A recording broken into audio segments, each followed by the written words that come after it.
The Federalist Papers. Federalist Number 57 by James Madison. The alleged tendency of the new plan to elevate the few at the expense of the many, considered in connection with representation from the New York packet. Tuesday, February 19, 1788. To the People of the State of New York. The third charge against the House of Representatives is that it will be taken from that class of citizens which will have least sympathy with the mass of the people, and be most likely to aim at an ambitious sacrifice of the many to the aggrandizement of the few. Of all the objections which have been framed against the federal Constitution, this is perhaps the most extraordinary. Whilst the objection itself is leveled against a pretended oligarchy, the principle of it strikes at the very root of republican government. The aim of every political constitution is, or ought to be, first to obtain for rulers men who possess most wisdom to discern, and most virtue to pursue, the common good of the society; and in the next place, to take the most effectual precautions for keeping them virtuous, whilst they continue to hold their public trust. The elective mode of obtaining rulers is the characteristic policy of republican government. The means relied on in this form of government for preventing their degeneracy are numerous and various. The most effectual one is such a limitation of the term of appointments as will maintain a proper responsibility to the people. Let me now ask, what circumstance there is in the Constitution of the House of Representatives that violates the principles of republican government, or favors the elevation of the few on the ruins of the many? Let me ask whether every circumstance is not, on the contrary, strictly conformable to these principles, and scrupulously impartial to the rights and pretensions of every class and description of citizens. Who are to be the electors of the federal representatives? Not the rich more than the poor, not the learned more than the ignorant, not the haughty heirs of distinguished names more than the humble sons of obscurity and unpropitious fortune. The electors are to be the same body of the people of the United States. They are to be the same who exercise the right in every state of electing the corresponding branch of the legislature of the state. Who are to be the objects of popular choice? Every citizen whose merit may recommend him to the esteem and confidence of his country. No qualification of wealth, of birth, of religious faith, or of civil profession is permitted to fetter the judgment or disappoint the inclination of the people. If we consider the situation of the men on whom the free suffrages of their fellow citizens may confer the representative trust, we shall find it involving every security which can be devised or desired for their fidelity to their constituents. In the first place, as they will have been distinguished by the preference of their fellow citizens, we are to presume that in general they will be somewhat distinguished also by those qualities which entitle them to it, and which promise a sincere and scrupulous regard to the nature of their engagements.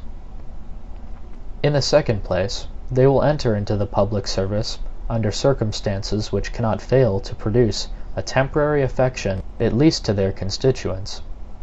There is in every breast a sensibility to marks of honor, of favor, of esteem, and of confidence, which, apart from all considerations of interest, is some pledge for grateful and benevolent returns. Ingratitude is a common topic of declamation against human nature, and it must be confessed that instances of it are but too frequent and flagrant, both in public and in private life. But the universal and extreme indignation which it inspires is itself a proof of the energy and prevalence of the contrary sentiment. In the third place, those ties which bind the representative to his constituents are strengthened by motives of a more selfish nature. His pride and vanity attach him to a form of government which favors his pretensions and gives him a share in its honors and distinctions.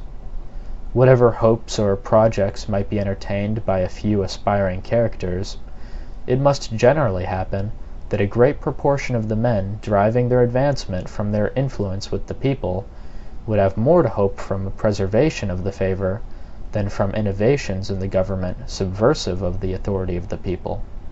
All these securities, however, would be found very insufficient without the restraint of frequent elections.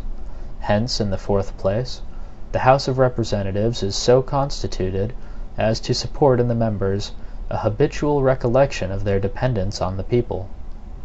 Before the sentiments impressed on their minds by the mode of their elevation can be effaced by the exercise of power, they will be compelled to anticipate the moment when their power is to cease, when their exercise of it is to be reviewed, and when they must descend to the level from which they were raised, there forever to remain, unless a faithful discharge of their trust shall have established their title to a renewal of it.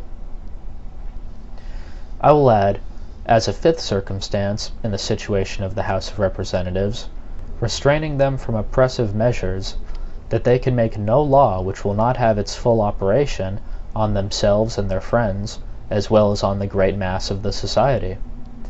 This has always been deemed one of the strongest bonds by which human policy can connect the rulers and the people together. It creates between them that communion of interests and sympathy of sentiments of which few governments have furnished examples, but without which every government degenerates into tyranny. If it be asked, what is to restrain the House of Representatives from making legal discriminations in favor of themselves and a particular class of the society? I answer, the genius of the whole system, the nature of just and constitutional laws, and above all, the vigilant and manly spirit which actuates the people of America, a spirit which nourishes freedom, and in return is nourished by it. If this spirit shall ever be so far debased as to tolerate a law not obligatory on the legislature as well as on the people will be prepared to tolerate anything but liberty. Such will be the relation between the House of Representatives and their constituents. Duty, gratitude, interest, ambition itself are the cords by which they will be bound to fidelity and sympathy with the great mass of the people. It's possible that these may all be insufficient to control the caprice and wickedness of man, but are they not all that government will admit, and that human prudence can devise? Are they not the genuine and the characteristic means by which republican government provides for the liberty and happiness of the people? Are they not the identical means on which every state government in the Union relies for the attainment of these important ends? What then are we to understand by the objection which this paper is combated? What are we to say to the men who profess the most flaming zeal for republican government, yet boldly impeach the fundamental principle of it? Who pretend to be champions for the right and the capacity of the people to choose their own rulers, yet maintain that they will prefer those only who will immediately and infallibly betray the trust committed to them? Were the objection to be read by one who had not seen the mode prescribed by the Constitution for the choice of representatives, he could suppose nothing less than that some unreasonable qualification of property was annexed to the right of suffrage, or that the right of eligibility was limited to persons of particular families or fortunes, or at least that the mode prescribed by the state constitutions was in some respect or other very grossly departed from. We have seen how far such a supposition would err as to the first two points, nor would it in fact be less erroneous as to the last. The only difference discoverable between the two cases is that each representative of the United States will be elected by 5,000 or 6,000 citizens, whilst in the individual states the election of a representative is left to about as many hundreds. Will it be pretended that this difference is sufficient to justify an attachment to the state governments, and an abhorrence to the federal government? If this be the point on which the objection turns, it deserves to be examined. Is it supported by reason? This cannot be said without maintaining that 5,000 or 6,000 citizens are less capable of choosing a fit representative, or more liable to be corrupted by an unfit one, than 500 or 600. Reason, on the contrary, assures us that as in so great a number, a fit representative would be most likely to be found, so the choice would be less likely to be diverted from him by the intrigues of the ambitious or the bribes of the rich. Is the consequence from this doctrine admissible? If we say that 500 or 600 citizens are as many as can jointly exercise their right of suffrage, Must we not deprive the people of the immediate choice of their public servants, in every instance where the administration of the government does not require as many of them as will amount to one for that number of citizens? Is the doctrine warranted by facts? It was shown in the last paper that the real representation in the British House of Commons very little exceeds the proportion of 1 for every 30,000 inhabitants. Besides a variety of powerful causes not existing here, and which favor in that country the pretensions of rank and wealth, no person is eligible as a representative of a county unless he possess real estate of the clear value of £600 sterling per year, nor of a city or a borough unless he possess a like estate of half that annual value. To this qualification, on the part of the county representatives, is added another on the part of the county electors, which restrains the right of suffrage to persons having a freehold estate of the annual value of more than £20 sterling, according to the present rate of money. Notwithstanding these unfavorable circumstances, and notwithstanding some very unequal laws in the British Code, it cannot be said that the representatives of the nation have elevated the few on the ruins of the many. But we need not resort to foreign experience on the subject. Our own is explicit and decisive. The districts in New Hampshire in which the senators are chosen immediately by the people are nearly as large as will be necessary for her representatives in the Congress. Those of Massachusetts are larger than will be necessary for that purpose, and those of New York still more so. In the last state, the members of Assembly for the cities and counties of New York and Albany are elected by very nearly as many voters as will be entitled to a representative in the Congress, calculating on the number of 65 representatives only. It makes no difference that in these senatorial districts and counties a number of representatives are voted for by each elector at the same time. If the same electors at the same time are capable of choosing 4 or 5 representatives, they cannot be incapable of choosing 1. Pennsylvania is an additional example. Some of her counties, which elect her state representatives, are almost as large as her districts will be by which her federal representatives will be elected.